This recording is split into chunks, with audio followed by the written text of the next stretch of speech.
Poi non so se durante la guerra c'è qualcosa la rifaccia nuova.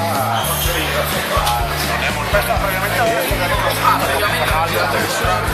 la facciata era girata verso il centro, però era molto più piccola, c'era un aspetto cimitero per gli anni.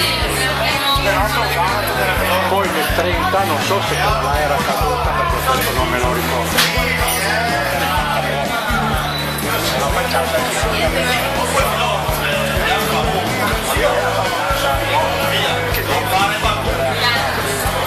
non è niente di però l'acqua di compressione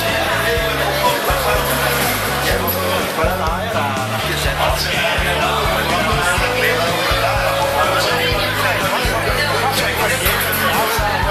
Adesso no, è rimasta chiesetta perché ad esempio d'inverno per non riscaldare sempre la chiesa grossa alla prima messa tutte le vecchiette la fanno là. In più c'è una specie di museo, chiamiamolo di guerra, c'è l'associazione combattenti il